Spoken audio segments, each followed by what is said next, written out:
Our guest for today's episode is the Turkish ambassador to Ghana. She is in the person of Nesrin Bayazit. Welcome to Diplomatic Affairs. How long have you been an ambassador to Ghana, the Turkish ambassador to Ghana? Exactly. I came here in October 2014, so it is 3.5 years now. What's your impression about the Ghanaian people? First of all, I would like to emphasize that it's my first Africa posting. Oh, wow. I have been a long-time career diplomat, and I have had different postings, but in Africa this is the first time, and it is so rewarding. There's so much to learn here, and climate is a bit difficult for me, I have to admit. It's hot here, right? It is hot and humid, of course, but the people are so nice, they are so helpful, and I really see all this peaceful country. Quiet, things are quiet also, but I really find it very interesting to be here, and I have been trying to go around and see the country a bit, and especially I am so impressed with all the festivals, these durbars you are having, and all different ethnic groups having different cultural things. So it's really impressive, and I think I will be having a lot to bring with me back to Turkey when I leave Ghana. Well, you mentioned that you've been trying to visit other places. Apart from Accra, which other regions have you been to? I have been, once we hired a car, incognito, just drove from Accra to Mole Park. Oh. So that bit of the country, like northern region and the central region, eastern region, Bronga half region. Right. So I haven't been to Upper West and Upper East yet, but I hope before I depart I will go to. I want to see all 10 regions, of course. This is part of our job, to be able to recognize the country and see with your own eyes. It's important, I think. Let's begin with trade relations between these two countries, Ghana and Turkey. Now, in 2016, I understand trade volume between Turkey and Ghana reached $480 million. Let's talk about what you intend to achieve in the year before we get to 2020, because you also mentioned that there is so much that we can do as two countries, and you are looking forward to us doubling the numbers by the year 2020. Yes, actually, this is what we are working for. And I have to point out that 2017 has been a little slow in Ghana, generally speaking. Trade relations with most of the countries, I think there is a slight dropping. Also, of course, what do you think is accounting for this? I think it is a sort of changing of the things, a change of the government. People wait and see what's happening, and there are various reasons, international economic reasons also. So unfortunately, our trade with Ghana in 2017, we have it is gone down. So, but this will not stop us trying to reach our target, which is by 2020 that we want to achieve $1 billion in our trade volume. We are involved in many projects here.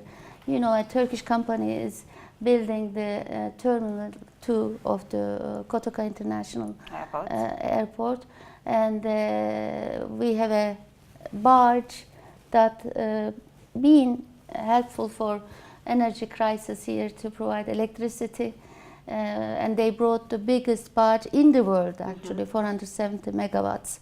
They are in Tema, but they will be moving to Takoradi later. We have a big water treatment project in Central and Eastern region, which is going to be finished very soon, and this is the only project supported by Turkish Exim Bank. So it's a flagship project. And we have an energy company also, another one, providing, they set up a power plant. And so there are big projects, and big companies are coming over here trying to see the possibilities of further investment. Soon I think we will have some better news. Let's talk about Turkey's interest in government flagship projects such as the One District, One Factory program, the Planting for Food and Jobs, and the One Village, One Dam projects. What's your view on this? Yeah, I think these are very important projects, and it's also catchy, you know. And I think government managed to come out with these projects, and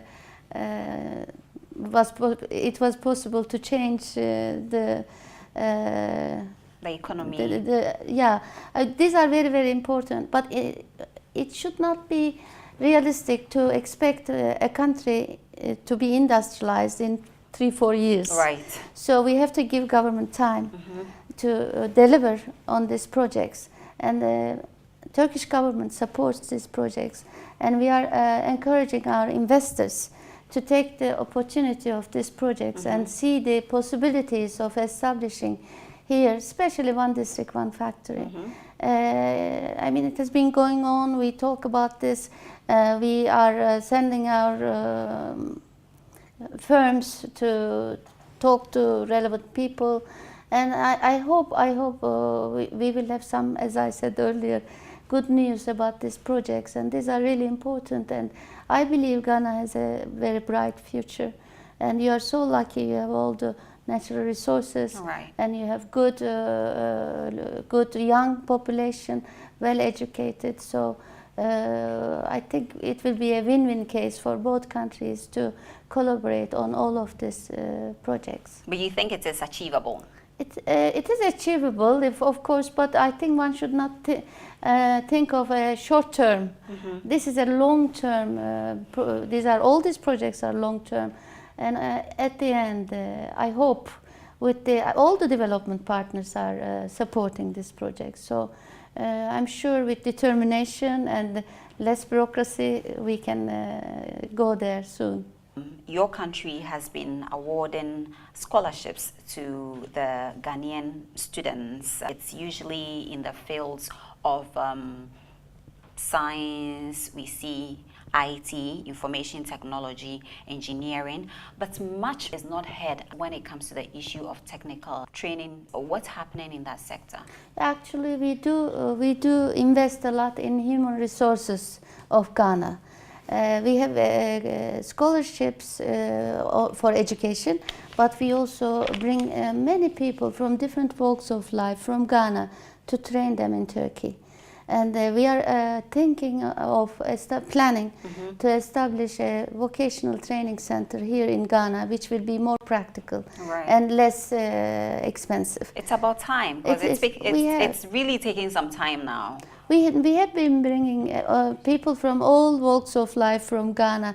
Like, for instance, I can give you an example. We brought 20-30 molders from Kumasi, and they were trained there, and they actually made me that thing there, Ghana and the Turkey flag, you know. I see that. So this is, we do a lot of this vocational training, and we are also in every walk of life. But our scholarships are very good scholarships. I mean, it could be undergraduate, postgraduate, doctorate. But the thing is, we also would like to see those people educated in Turkey with an expensive education, that they come back and they find job. This is another challenge here. Some of them, they couldn't get job, and they want to stay back in Turkey, teach English. That's not what we want. That's not enough, because the idea is to build them up and then let them come back into the country. This is the whole idea. And also contribute to nation building. Is it that we haven't created an enabling environment enough for these graduates to come back and also work in our various sectors? I think so. I have been telling all the ministers and state officials that giving scholarship is one thing, but you have to prepare the environment here to employ them. The recent, I give you one example. For instance, there is a petroleum engineer. He had his undergraduate studies in Turkey. He came here. He couldn't get a job. So now we decided to give him postgraduate, so he would have some more time to be able to get job here. But this is not, this is one thing, it's really heartbreaking, because we put so much money and this, we want to contribute to Ghana's development by educating these people, so they should all come back home and they should be employed. Maybe there could be a special scheme that these scholarship holders are given chance, I don't know, a quota or something, so that they can be employed. We cannot talk about tourism without having to mention Turkey.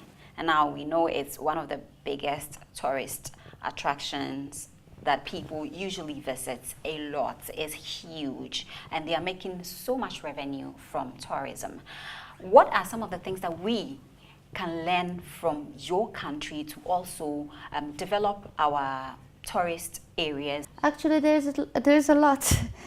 Tourism is so important, and Ghana has the assets, but you have to put infrastructure for that. And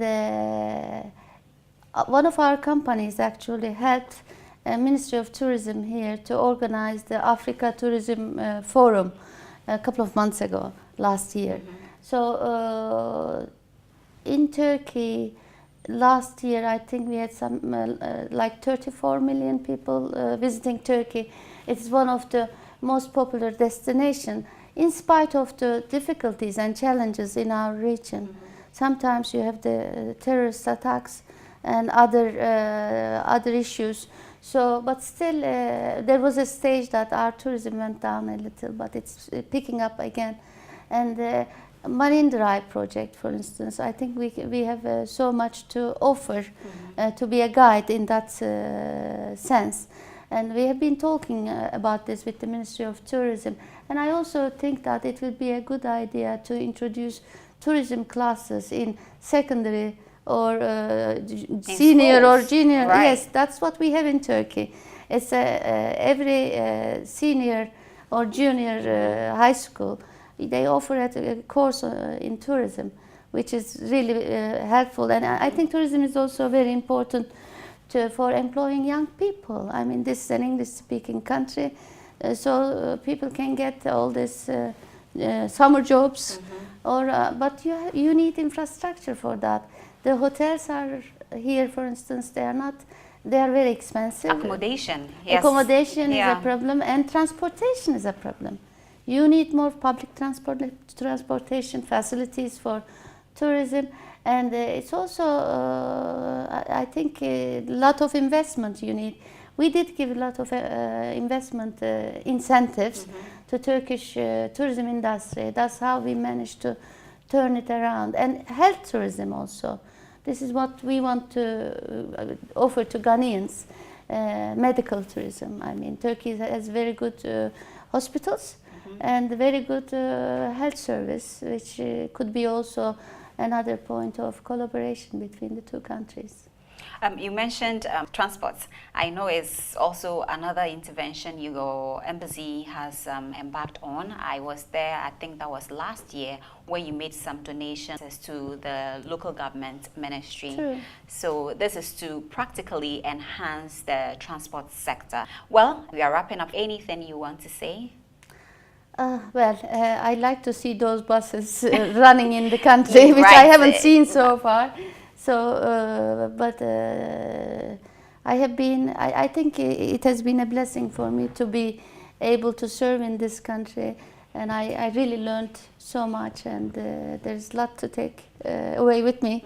But especially I will always remember the beautiful children and all the women. We have some projects together, and I just want to thank you for giving me the opportunity to talk about Turkish-Ghanaian relationship. All right. Thank you so much for having us.